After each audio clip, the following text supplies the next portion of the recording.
In this video, I'm going to show you 8 easy strategies that will lower your blood sugar levels in just days. Follow exactly what I'm about to teach you, and you won't even have to cut carbohydrates from your diet. It's that powerful. Every single one of these strategies helps reverse the root problem behind your high blood sugar levels. So listen up, because this has already helped thousands of people following the Mastering Diabetes method, and I'm about to teach it to you for free. The last strategy is the one most people get wrong. I'll show you how to do it correctly, and your blood sugar will drop quickly. So let's dive in.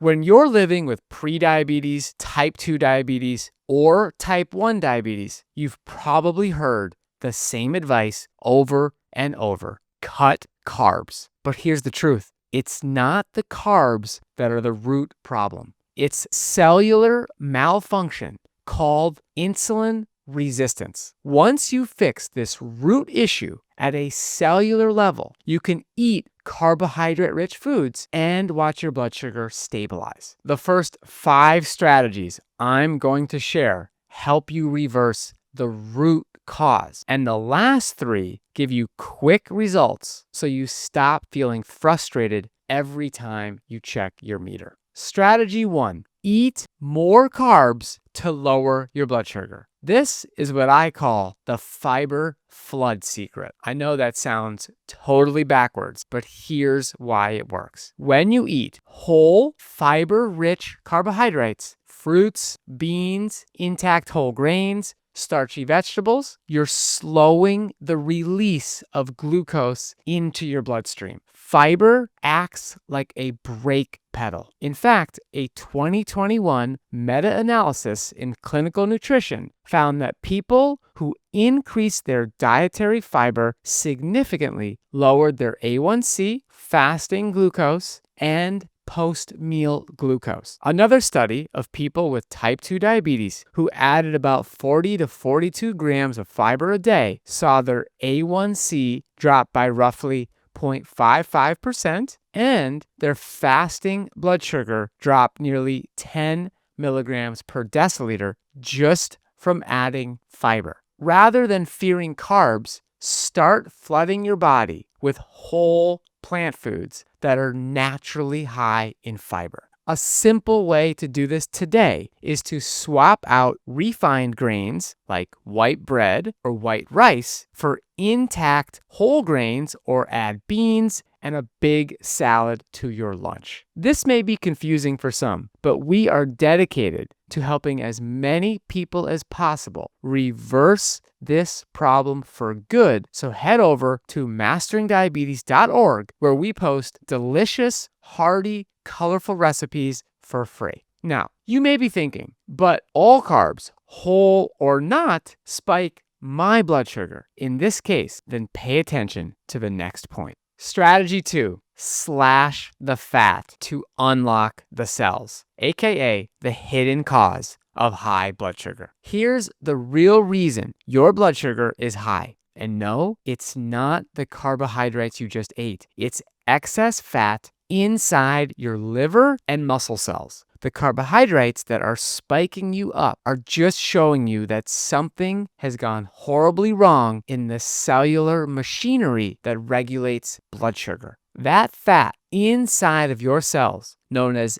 intracellular fat, literally blocks insulin from doing its job. So glucose gets trapped in your blood. To put this simply, insulin is supposed to open your cell so glucose can go inside of the cell. When fat is present, insulin cannot open the cell, leaving sugar out and accumulating in the bloodstream. By reducing dietary fat, you clear this traffic jam in your cells. In fact, there's a study where overweight adults followed a low-fat vegan diet for 16 weeks, no limits on carbohydrates, and they dropped almost 12 pounds. Their liver fat and muscle fat dropped, and their insulin resistance improved dramatically compared to the control group. Another trial comparing a low-fat vegan diet to a Mediterranean diet showed the vegan group had better improvements in insulin sensitivity, weight, and lipids. This isn't about cutting carbs. It's about cutting fat from the wrong sources and shifting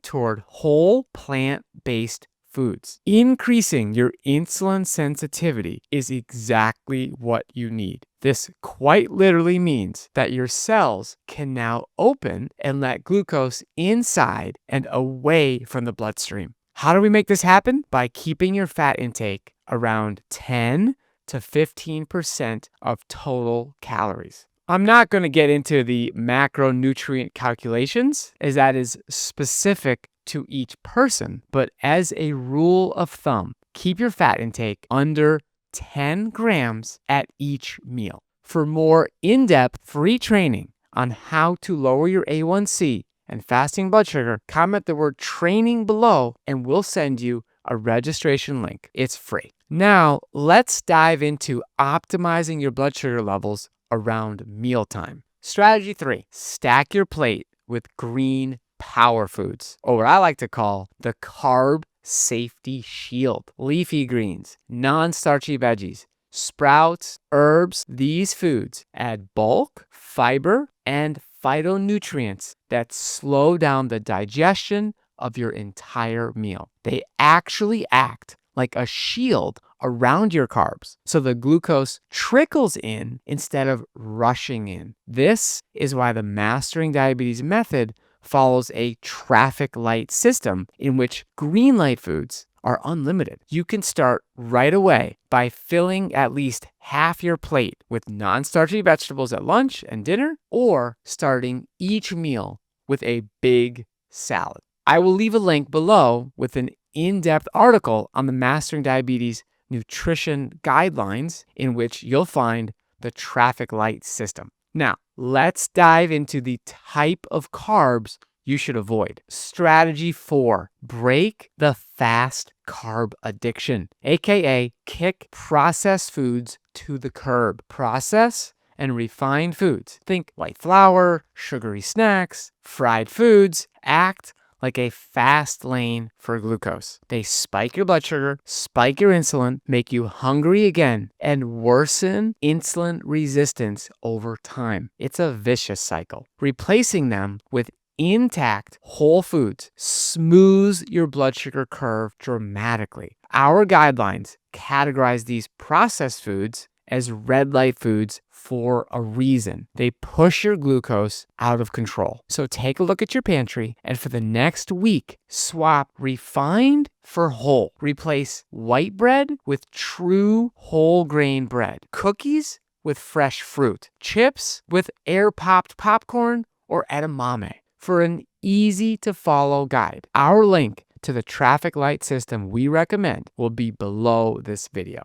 Strategy 5, shift your clock, drop your sugar. Meal timing magic. Your body is able to metabolize food much better earlier in the day. When you eat big late night meals and then sit around or go to sleep, glucose hangs around in your blood. In our program, we see fasting numbers drop just by moving calories earlier. Even broader research on circadian rhythms confirms this. Eating earlier improves blood sugar control. So try this. Make breakfast and lunch your biggest meals. Keep dinner lighter and earlier, and avoid heavy snacking before bed. In a 2021 study, participants ate the same dinner either at 6 p.m. or 9 p.m. Even though the meals were identical in energy content, the earlier dinner lowered blood glucose levels after dinner and through the night compared with the late dinner. That shows that timing matters, even just a few hours earlier. Those are the first 5 strategies, and they work on reversing the root cause of high blood sugar, insulin resistance. Now, let's talk about the next 3, because these will give you quick results that you can see on your meter almost immediately. Strategy 6, walk it off, literally, or what I call the post-meal blood sugar hack. When you walk or move within 30 minutes after eating, your muscles act like glucose vacuums, pulling sugar directly out of your bloodstream without needing much insulin. In fact, this randomized crossover clinical trial showed that the group that walked for 15 minutes after breakfast, lunch, and dinner had significantly better results than those who walked for the same amount of time all at once. So now you know. Right after your next meal, get up and walk around the block. Do some gentle yoga or tidy up your kitchen. Anything that keeps you moving for at least 15 minutes. Strategy 7. Churn high-carb foods into low-impact foods. One of the simplest hacks for improving your blood sugar after a high-carbohydrate meal is adding apple cider vinegar to your plate. The active compound in vinegar, called acetic acid, slows the breakdown of starches into glucose in your digestive tract. This means glucose enters your bloodstream more gradually instead of all at once. Here's why this matters. When acetic acid is present, it reduces the activity of certain enzymes that normally convert starch into sugar, while also helping your muscles take up more glucose. The result is a flatter, smaller post-meal glucose curve. In fact, multiple studies, including a 2017 meta-analysis, show that vinegar taken with meals significantly lowers both blood glucose and insulin responses. The easiest way to use this is with a homemade apple cider vinegar based dressing. Mix 1 to 2 tablespoons of apple cider vinegar with lemon juice, herbs, and a little mustard. Then pour it over your salad or drizzle it onto starchy foods like potatoes or rice. You'll get all the flavor plus the blood sugar benefits. Strategy 8, the timing triple threat. Get this wrong and stay stuck. When you combine earlier meals, movement after eating, and lighter evenings, you create a multiplier effect. Each of those things helps on its own, but together they accelerate your results. Our community members who implement all 3 see their post-meal spikes drop and their fasting glucose improve within days. So over the next week, pick one day to go all in. Eat your biggest meals earlier, move after each meal, and keep dinner light and early. Watch your glucose numbers the next morning. You'll probably be shocked at how quickly they improve. So there you have it. 8 powerful strategies to lower your blood sugar without cutting carbs. The first 5 reverse insulin resistance at the root. The last 3 give you instant wins. If you do these exactly as I just laid out, you'll start seeing your blood sugar drop within days. The swings will calm down and your body will start acting like it's healing instead of fighting. Thousands of people using the Mastering Diabetes method have walked this path, reversing their type 2 or prediabetes, taking full control of type 1, type 1.5 diabetes, reducing or eliminating meds, feeling more energy, better mood, and sleeping well again. And you can be next. If you're ready to make this change for real, I invite you to watch our free training. Just comment training below this video and we'll send it your way for free. If you like this video, give it a thumbs up, subscribe for more evidence-based tips, and share it so someone else can stop cutting carbs and start fixing the real problem. Your body wants to heal. Let's walk that path together.